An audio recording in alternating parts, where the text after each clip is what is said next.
Om Swastiastu. I'm Jack Daniels of Bali Discovery Podcast, and this is our second session with the Chief Operating Officer of PACTO Inbound in Indonesia, Pa Umberto Cadamuro, who's an old friend of mine.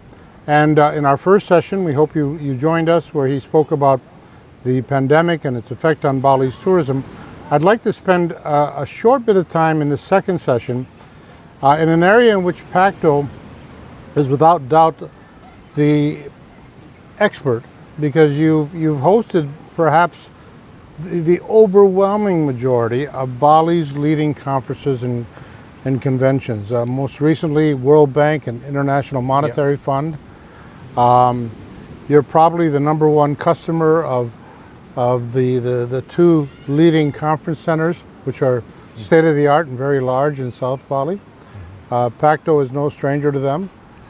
You organize the conferences, and you've hosted, I mean, what's the largest number of world leaders you've had at one of your conferences? Oh, in terms of world leader, it's difficult to say. Yeah, it will depend on what you mean by world leader, but probably around 40 at the time of the Climate Change Conference that I personally recall, in terms of the 14,000 people for 14 days that we hosted, actually, and a very ridiculous 9,000 rooms allotment that we used to manage at the time. Yeah. I remember when we had Air Force One and other delegations coming here, where Indonesia actually rebuilt airports in Banyuwangi, nearby, and Surabaya, and Bali, because we didn't even have enough room to park the airplanes of the head of nation delegations. We had to offload the presidents and prime ministers and then send the airplane off to park in the distance to come back and pick them up later, because there just wasn't enough room here. But I mean, in terms of, there's probably not been larger international conferences anywhere in the world. They were held in Bali. They were extremely successful. And at the backbone of that was the outstanding service and professionalism of PACTO. So we hope you're doing that again soon. I hope so. Yeah, definitely. That's a no-brainer, Jack. Yeah. Are there any big conferences on the books right now? Not at the moment that we can say that it's reasonably confirmed. You know, like this is still a very sensitive moment. You know, like we're still waiting to see that the country is opening. We believe that by now everybody understands that zero risk is not an option. It will never happen. So, but I believe that we do have to look at the moment at how to open the FIT segment. So convention ideas and so on, there's a lot of convention like that governments are thinking to hold, but I believe that everything is on hold so far. Yeah, so we are to wait a little bit and be confident that it will happen. Now domestically we might see that recovering a lot earlier. Yeah. You know, as we speak today, the G7 is underway in Europe. Yeah. And that's being held in countries that have record high COVID rate as they have the conferences. It seems, at least to me, that people are going to learn to live with COVID as opposed to wait for it to go away, because we're finding with the new variants that perhaps even when COVID-19 goes away, a year or two later, there may be a new illness. And we're going to have to learn how to manage illness. We're going to have to learn how to vaccinate. And we're going to have to learn health protocols, which is very much what we're doing in Bali. But, you know, the Olympics, whether it'll be canceled or not in Japan is an interesting question, but they're going to be holding an Olympics with no spectators.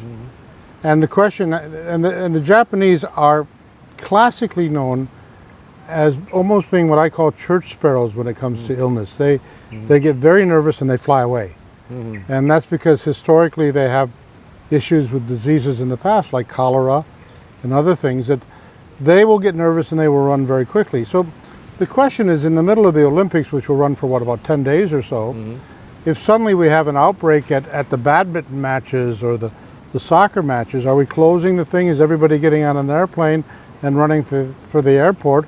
Or are we going to find a way to minimize the risk and carry on with the event? Because That to me seems perhaps to be the prototype of what we're going to be doing in the future in conferences and conventions.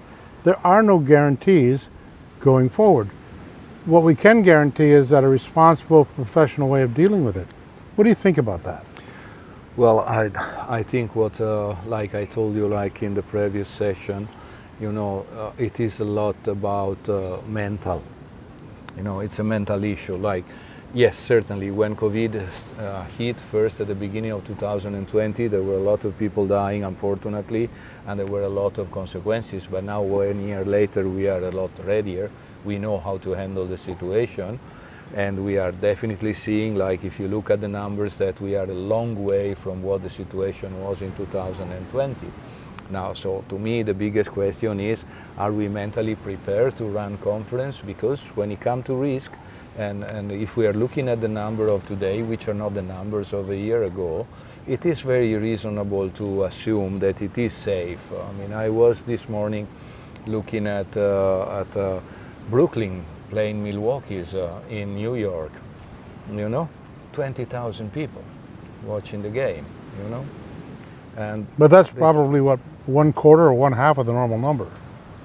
No, really, no, they are running already full. I mean, it depends, regulation differs from states, but today it was absolutely, totally full, you know. So we are seeing that people is regaining confidence. Will there be some issue because of large gathering? Yes, there will be. There is no way you can avoid it, you know. So, but at the same time, are we ready to manage this? I believe so. You know, we have a scene today, we have test, we have even the Indonesian genose test, which is wonderful, non-invasive and extremely quickly giving you results. So we are organized. Now, mentally, are we ready to face a large gathering, you know? That is a big question. And won't customers be looking at organizations like PACTO and Bali as a whole to see, are we maintaining social distancing? Are we vaccinating and inoculating our own people? I mean, I rode in one of your vehicles today and I asked the driver if he's had his shot, and he said, I've had both of them. Yeah, definitely. It's this is, and not only from PACTO, I must say. Although I might say that we have been the first company to get all the management receiving a certificate from WHO. We've been the first company about this. But I'd say that we have to say that the government did a great job in here in trying to make the destination viable with the vaccination program. We've seen a very good vaccination program moving at a very high speed. So that is definitely positive. Like I said, are we mentally ready to face large numbers? I believe we do. There might still be some resistance, there might be some people. Will large gathering have some risk? Yes, definitely there will be a risk factor, zero factor. Zero risk factor does not exist, but at the same time, you know, what is happening is that we are ready. The situation is not what it was 1 year ago. We were taken by surprise. Nobody knew how to react to this. You know, I believe that today we are ready for large gathering of people. Yeah.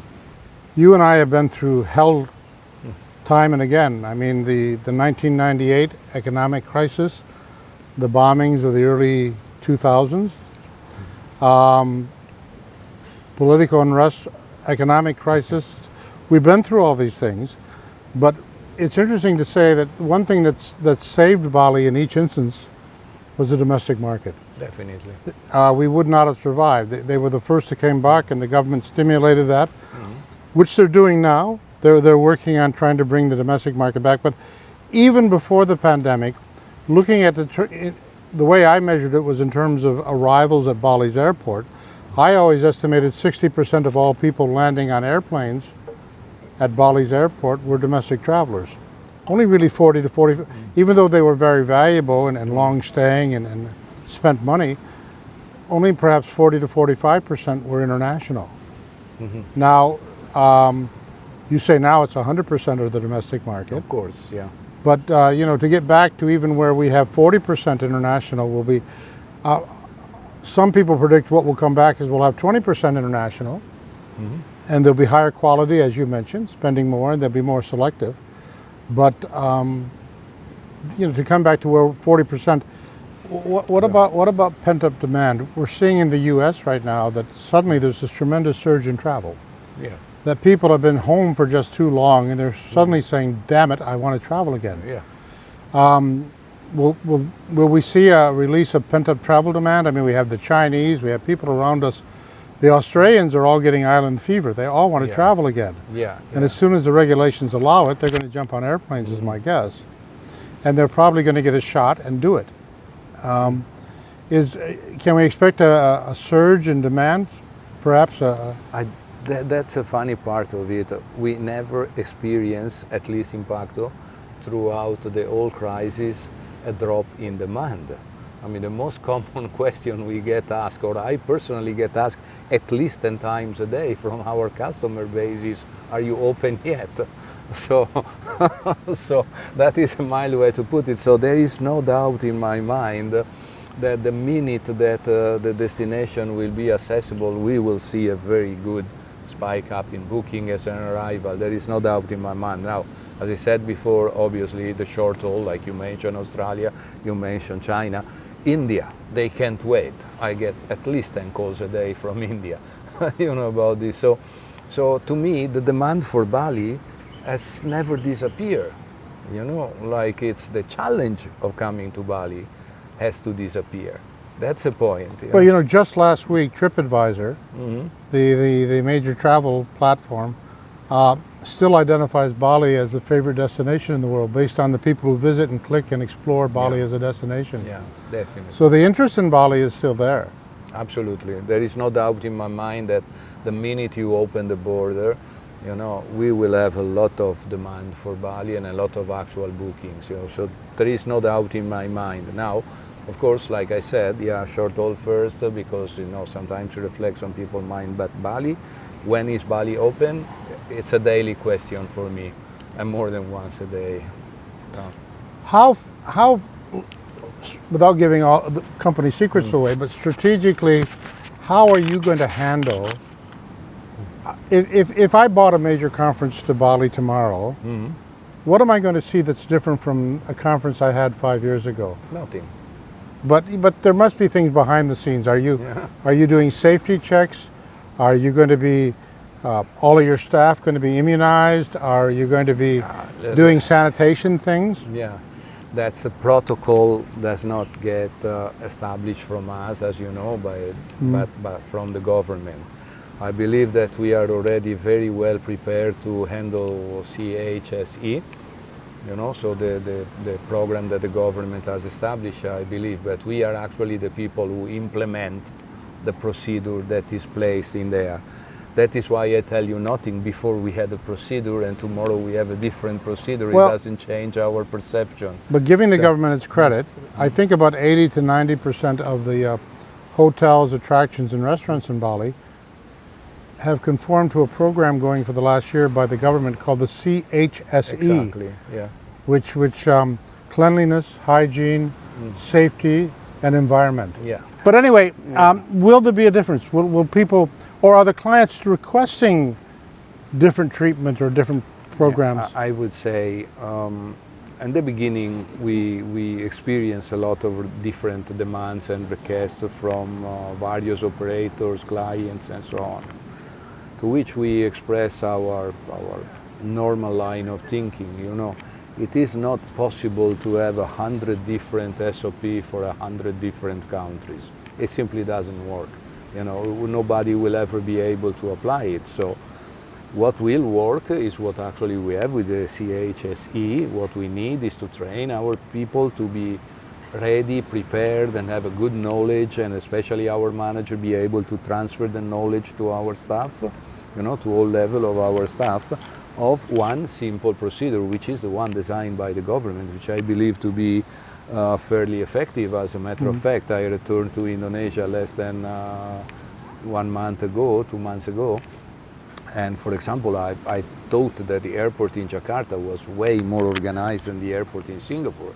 And my experience in quarantine, although I didn't leave the room, but I was accommodated at Shangri-La, it was excellent. The food was great, the service was good, the PCR was very well managed. So You know, that's what I believe. Is like we cannot create procedure, and we cannot be asked by clients to create different type of procedure, because it's simply 100 SOPs are not manageable. There's only one way to recover. Seychelles are open.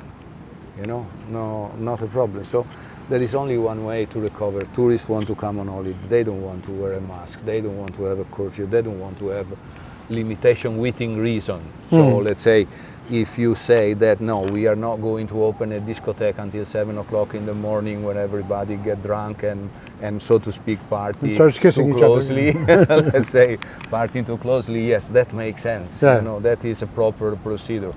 But if you start to tell people like you have to come here, you have to get a quarantine, and then you have to wear a mask, and it's simply not going to work. I mean, the numbers are already there in order to evaluate the situation. Dubai has made it, and it has the greatest comparison with Abu Dhabi, where there is basically no major difference.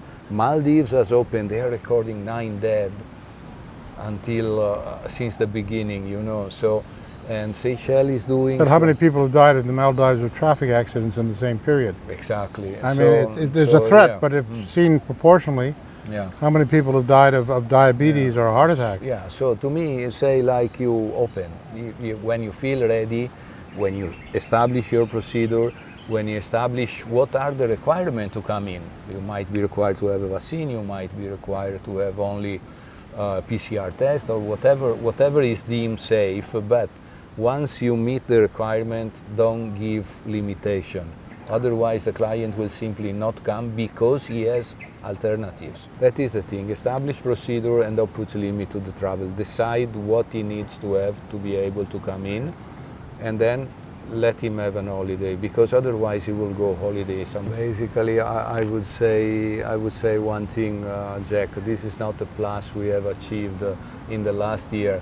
Bali has always been a unique destination, so, and it will always be, you know, for the But I think time more being, so than ever now, perhaps. it will remain. Now, what will be different will be how much I want to go to such a place to experience this, because I have learned that tomorrow I might not be able to travel, so I have to do my bucket list that suddenly becomes much longer, you know, because I don't know what the future will bring.